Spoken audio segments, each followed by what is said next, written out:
네, 문재인 대통령이 오늘 헌정 사상 처음으로 국회에서 추가 경정 예산안 제출에 따른 시정연설을 합니다. 여야 의원들을 상대로 일자리 추경안의 원만한 처리를 요청할 예정입니다. 또 시정연설에 앞서 여야 지도부를 만나서 인사청문 절차 등에 대한 초당적인 협조도 요청할 것으로 보입니다.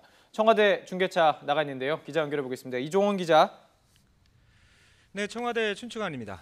네, 오늘 문 대통령 취임 이후 첫 시정연설에 나서는데요. 일자리 추경안 처리를 요청하는 게 주된 내용이 되겠군요.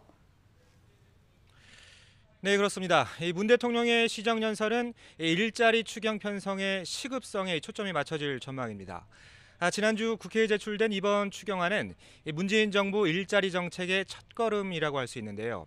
11조 2천억 원을 투입해 공무원 12,000여 명을 포함한 일자리 11만 개를 창출하는 게 주된 내용입니다. 문 대통령은 고용 절벽을 막기 위한 일자리 마련의 시급성과 절박성을 설명하는데 많은 시간을 할애할 것으로 보입니다.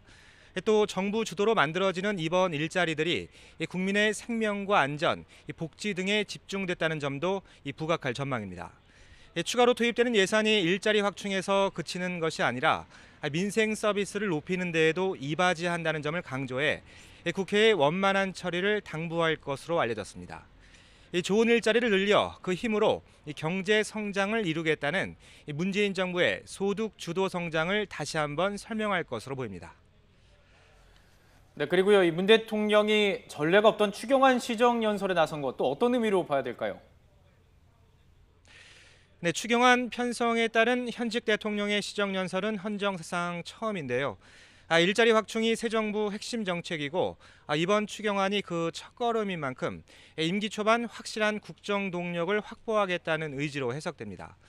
또 취임 33일 만에 이루어지는 이 문 대통령의 시정연설은 1987년 직선제 개헌 이후 선출된 대통령 가운데 가장 빠른 시정연설 기록으로도 남게 됩니다.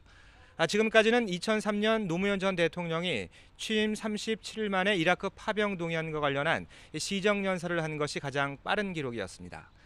취임 이후 줄곧 관례와 형식을 벗어던졌던 문 대통령이 오늘 시정연설에서도 국회를 설득하기 위해 어떤 파격적인 형식을 보여줄지도 관심인데요.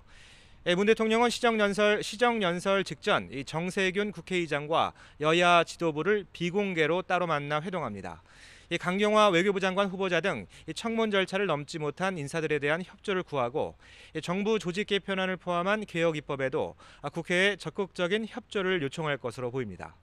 오후 2시에 시작하는 문 대통령의 시정연설은 YTN에서 생중계합니다. 지금까지 청와대 춘추관에서 YTN 이종원입니다.